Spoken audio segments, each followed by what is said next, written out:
Hey guys, how's it going? Archetype Builds here, and with a bit of a different video for you here. They've just released the Playtest 6 huge document, 77 pages of PDF, and that's too big for my usual type of deep dive videos. Not deep dive, but usually I like to put little things up on the screen and zoom in on specific segments, and I like to mull over these new changes a little bit before I bring them out. Not, years of playtesting, obviously, but usually I like to sit with it and think about it and then come back to you with a video. And with this much content, if I did that, it would be, it would come out in August. So I want to just go through, kind of get my reactions. I've skimmed this document very lightly just to see if there was something worth talking about here. And there definitely is.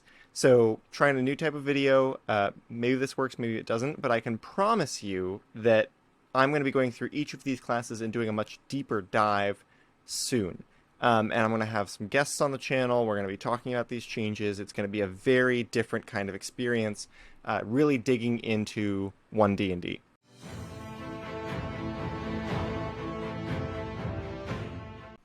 All right, Ranger. Got to go a little quicker on this one. Design notes. The Ranger Deft Explorer replaces the expertise feature. Replaces the expertise feature? Actually, that it makes sense to me. But yeah, expertise. I consider expertise to be a very strong feature. So let's see what Deft Explorer. I know what Deft Explorer is going to be. It was in Tasha's Cauldron and everything. But let's pretend like I haven't seen that, and then we'll review. Ranger can change. Cantrips are no longer included. Okay, Ranger's not getting cantrips again. Weapon mastery. Favorite item. Okay, so a lot like the paladin changes. Stuff is in the spot that it is supposed to be in. It's just Tasha's Cauldron and everything, and reverting to the 2014 cadence. Okay. Great. Boom. Deft Explorer. You are an unsurpassed explorer. Choose one of the proficiencies and skill that appears on the Ranger's skill list. You gain expertise in that spot. Okay, so it's just expertise. What? In addition, choose 2 types of terrain. Okay, so it's just a bonus then, right? Because you still get expertise. It's just a little more limited. Okay. Arctic Coast for you have advantage on nature checks about the chosen terrains and advantage on wisdom survival checks to track creatures within them. Whenever you finish a long rest, you can meditate and replace one of the chosen terrain types with a different one from the list. Okay. Favorite enemy? Oh, that's funny. Yep, okay. I forgot the change they made to that in the last one. But yes, that's right. It's just Hunter's Mark now. Fighting style. Where is the sorry, oh, there's weapon mastery right down at the bottom.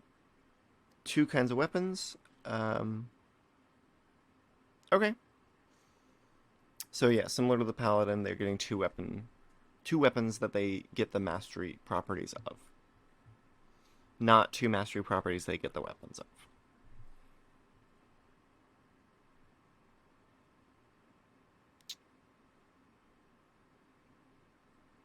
All of this looks the same, and it should.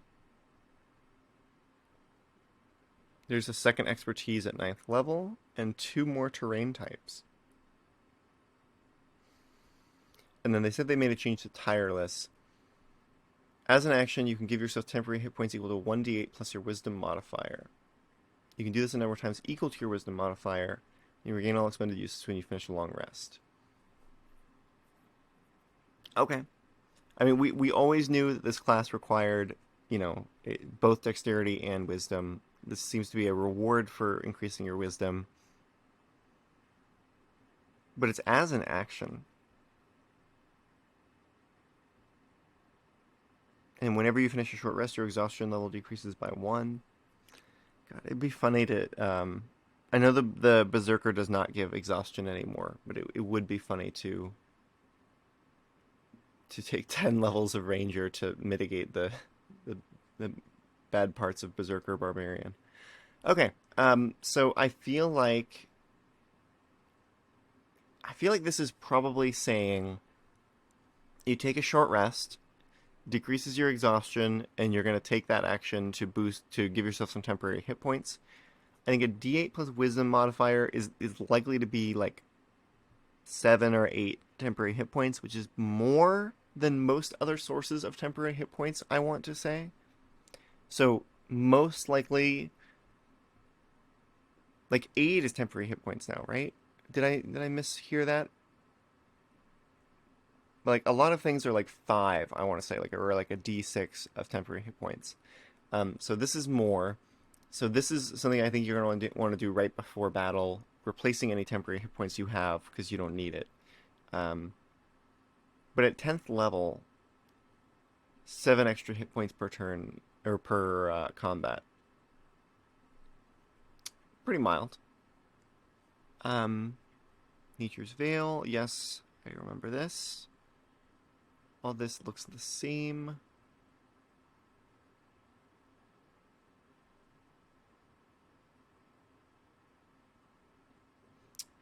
Foe Slayer. Is this... Have we seen this before? You become an unparalleled hunter of your foes. When your attack roll misses the target of your hunter's mark, you can add your wisdom modifier to the attack roll, potentially turning it into a hit. I don't remember reading that before. Whenever you hit a target with an attack roll and deal damage to it, you add your wisdom modifier to the damage. And there's no resource associated with this. So this is just, as long as you're using your hunter's mark, its wisdom is added to hit and damage.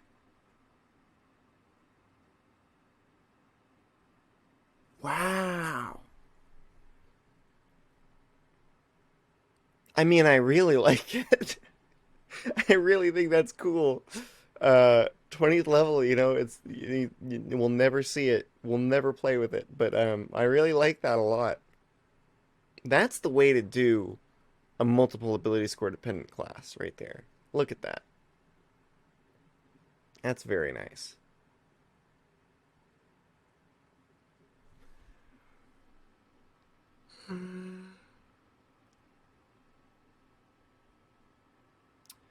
Beastmaster, Primal Companion returns from Tasha's Cauldron and Everything, which was well received. Yep, so they're just doing the Tasha's version. Exceptional Training now allows you to command your beast to use its bonus action to take the dash to engage or help action. Huh.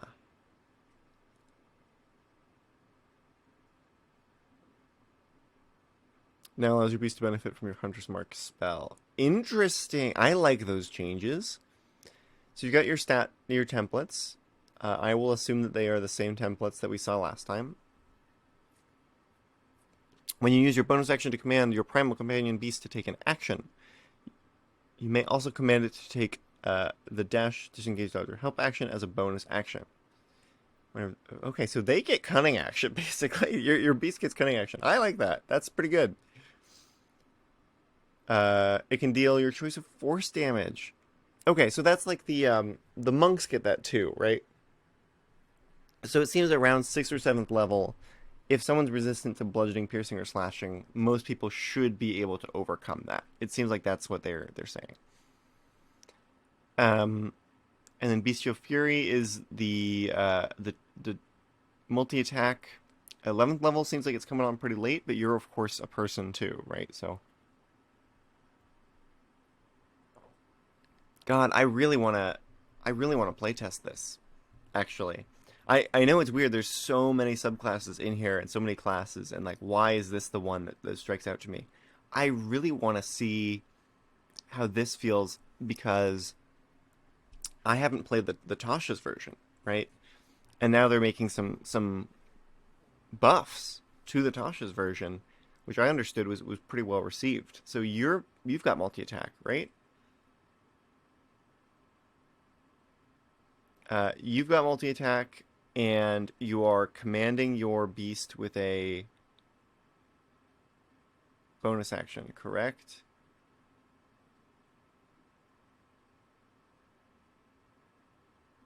Yeah, so you attack, you've got multi-attack, 2 attacks, bing bing. You use a bonus action, command the beast attacks twice, bing bing. Then the beast takes a bonus action to like help you, like give advantage on one of those attacks, dodge to make it more resilient, and then it benefits from Hunter's Mark a little bit. It looks like it just feels clean. It just feels like a neat, like it's gonna feel like you're doing so much on your turn, and I love that. I don't know. I mean, maybe at 11th level you're feeling overshined by outshined by other classes, but I kind of feel like this would feel amazing around this level. What's the beast damage output? If I wanted damage, what would I do? I'd probably do land, and it would.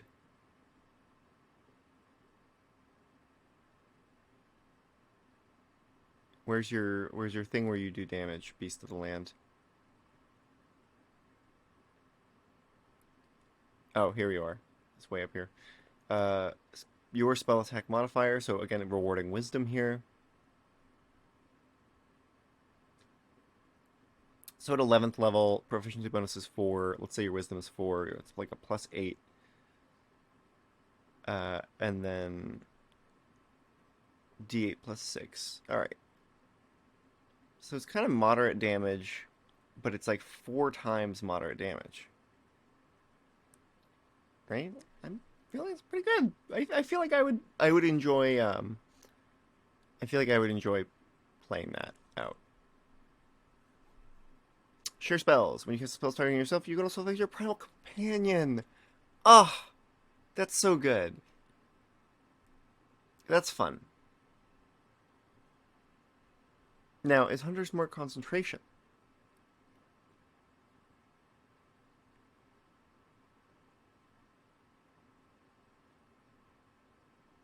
I'm not gonna look it up, but yeah, it'd be interesting to see if that could work because I bet there's some great builds with some concentration spells that use share spells. All right, Gloomstalker, Dread Ambusher. Now allows the ranger to deal extra damage more often than only during the first round of combat. Well, doesn't seem like an ambush then, but okay. It includes the frightened condition. 60 instead of 30, sure. Enhance the frightened effect and teleport. Okay. Okay. Let's see what this is. Same spells. Ambusher's Leap. Your speed increases by 10. Yep, I'm familiar. Frighten. Once per turn, when you attack a creature and hit it with a weapon, you can deal an extra 1d8 psychic damage to a target and force it to make a wisdom saving throw against spell safety C. It has a frighten condition. Great. I mean, it's just great. Good stuff. And when you roll initiative, you can add your wisdom modifier to the roll. Alright, so frighten is completely... So, look at this. At the start of the first turn of each combat. And then down here in initiative bonus, when you roll initiative. And then sandwiched in between, it's just once per turn. It's just a permanent thing you can do. You can fear someone, 3 or 4 times per combat. Oh, it's long rest. Okay, 3 or 4 times per day.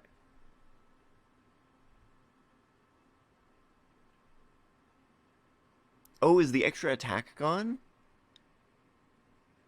Fam, is the extra attack gone? Hold on. Alright. Pop. Pop. Hold on, this was the thing that everybody actually used. If you take the attack action on that turn, you can make 1 additional weapon attack as a part of that action. And if that attack hits, the target takes an extra 1d8 of the weapon's damage type.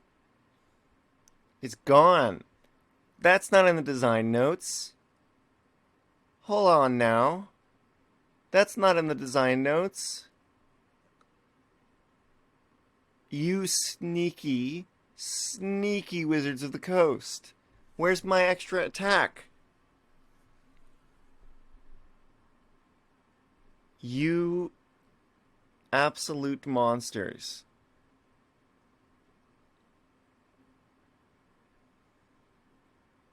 I mean, would there have been any... You know what? No, I'm not talking to you. I'm not talking to you, Wizards. We're no longer on speaking terms. I loved the Gloomstalker. That extra attack on the first round of combat, Beautiful for the action economy.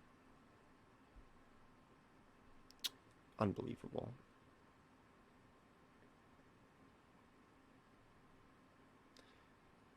All of this looks the same. A Stalker's Flurry. Sudden Strike, you can make another attack with the same weapon against a different creature within 5 feet. Oh, when you use the Frighten effect of your Dread Ambusher. Okay, well, so listen. A lesser man would go back and retake this video, but this is my live reactions video, all right? And I will not compromise my artistic integrity just because I had a meltdown over losing an extra attack only to find that they've moved it to 11th level. And you know what? I'm defending my meltdown because 11th level is, I don't know if you've done the math here, later than 3rd level. It's a later in the progression. A lot later. And this is too late. All right? I actually think this makes total sense to balance the Gloomstalker, but I'm mad. So you can make another attack with the same weapon against a different creature within 5 feet of the original target and within the weapon's range when you use the Frighten effect. So that's Wisdom modifier times per day. You can give yourself an extra attack and also fear a target. Mass fear. Each creature within 10 feet of that target must make the Wisdom saving throw. Holy moly. All right, that's really cool. That's really cool. I really want to be mad at the fact that they took away that power from 3rd level, but that was like obviously necessary because Gloomstalker was too good. I'm just mad they didn't put in the design notes. They didn't face up to it. They didn't say, listen, we saw from feedback that Gloomstalker was a little overpowered, so we've gone ahead and we've moved that extra attack to 11th level. They didn't say that. They were like, oh, we've made these changes. Do not read the old version. But this is extremely cool. The 11th level features. This is absolutely awesome. God, the 11th level features on a lot of these Ranger subclasses are quite good, right? Not just me here. Yeah, it's quite good. The 11th level is a big level for Ranger. 15th level is going to be Shadowy Dodge. You can dodge with Wisp Supernatural Shadow around you. When a creature makes an attack roll against you, you can use your reaction to impose disadvantage on that roll. If the attack then misses, you can teleport. Oh, but if it hits, you can't. You can teleport to 30 feet to an unoccupied space you can see. Okay. That's going to be cool. That's such a villain move, right? Oh, a Gloomstalker villain? Oh, that'd be so cool. Like the party's all 5th level, and you've got a 15th level Gloomstalker, and they like go to swing at him, and they've got disadvantage, and then their sword just strikes through empty air as they teleport away into the shadows. This is good, and it's doing like mass fear effects. God, I love that. All right, wizards, fine. I like your Gloomstalker. I like the new Gloomstalker a lot. You got me. Hunter. Hunter's Prey now contains 3 feature options. Yes! This was also in my feedback. This is what we needed. Choices. Choices. Choices. Options. Options. Giant Killer has been renamed and now works against attackers of any size. Interesting. Hunter's Lore is moved. Returns. Contains. Nice. This looks dense, right? Defensive Tactics returns, but it contains evasion and uncanny dodge from Superior Hunter's defense. It also includes a new option, Hunter's Leap. Feedback on the 2014 Hunter strongly preferred the options in the Superior Hunter's defense over the ones in Defensive Tactics. Okay, a lot of proper nouns there. I guess we'll just have to read it. Superior Hunter's Prey replaces the multi-attack and lets you... Replaces multi-attack? Unless you choose another option from the Hunter's Prey. Superior Hunter's Defense now lets you choose another option from Defensive Tactics. Okay. Okay. So you're choosing 1 out of 3 when you get the feature, and then later in the class you get 2 out of 3. That is a good way of recycling these abilities for use in the class. All right, look at that. Colossus Slayer, Horde Breaker.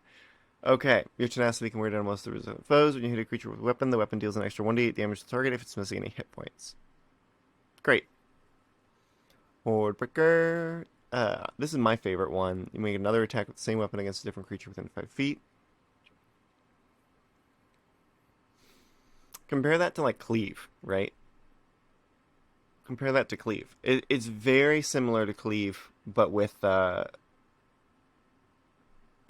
ability modifiers, right?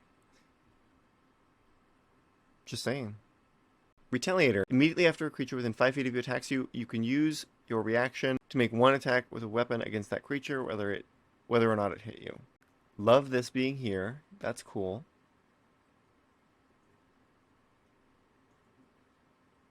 All right, defensive tactics. You gain one of the following options of your choice. Evasion. You're subject to effect. Right, we know what evasion is. We are familiar with that.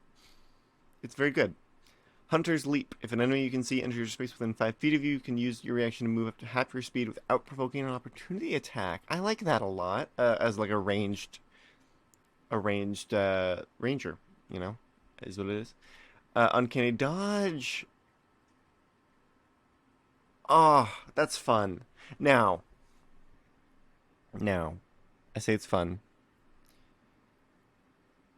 This is another case. I'm sorry. Listen, Wizard of the Coast, I'm sorry. I do have to call you out. You've just copy pasted some abilities from other classes into this class. And you're doing it in a cool way, right? It's cool. You can choose between these which one you want. And I don't want to ding you for this because it is a choice, and choices in character creation are good. However, you didn't really come up with anything new for this, did you? You didn't really sit down at your computer and like write a new thing and then put it into the game. You just you copy pasted from Rogue, right? I mean, Hunter's Leap is. I mean, I've seen this effect before. I guess it's not super common, so that's new. But I will come to headquarters. I'll buy my own plane ticket. I'll get my own hotel room. You just let me in the door, and I will hang out in the break room and talk about different ideas for abilities for classes. I'll do it. You bet your bottom dollar I will. Absolutely.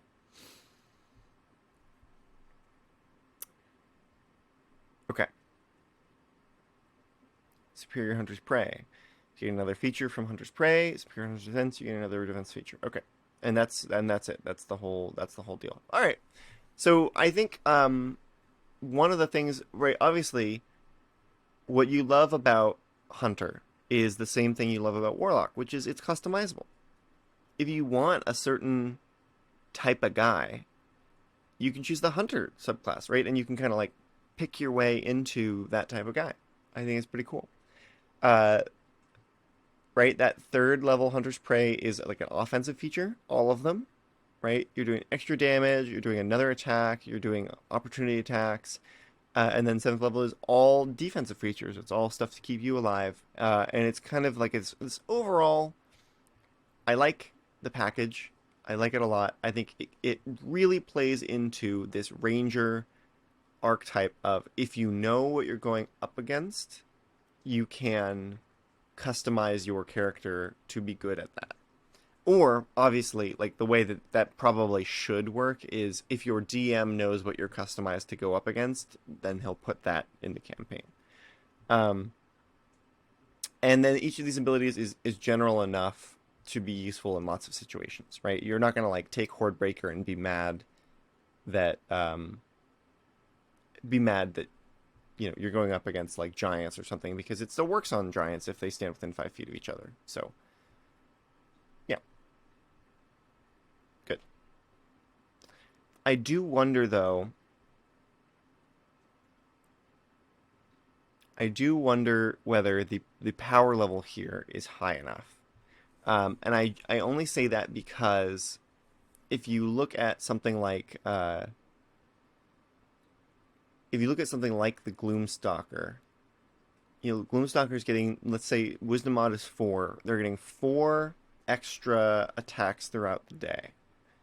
How often is Horde Breaker going to give you that? Maybe as often, right? But they just get to add a frightened condition onto that, right? And an extra D8 of damage. They're getting Colossus Slayer plus Horde Breaker plus the frightened condition. Right? I mean that's what they're getting. Um and we're not even talking about the 11th level feature. Where is my Gloomstalker? Did I pass it? Yeah. So once per turn, when you attack a creature with weapon, you can deal an extra 1d8 psychic damage. So that's like Colossus Slayer, right? An extra 1d8 damage sometimes. Uh, and then when you get to 11th level, that's an extra attack and the 1d8 damage and a mass fear effect about 4 times. And this one is giving you 1d8 damage, consistently, an extra attack every once in a while, and that's it for the offensive, right? And you can be like, okay, well, uncanny dodge. You can use your reaction to have the attack's damage. Well, shadowy dodge is going to give you, going to give enemies disadvantage on all their attacks against you when you're in shadow. So, I think on a power level wise, Hunter is more customizable, but no matter what you do with your customization, it's going to be a little weaker. I think, right? Not an indictment of the class or anything, but yeah, I just think it's a little bit on the weaker side. I think I think there'd be no problem maybe giving another boost in here somewhere.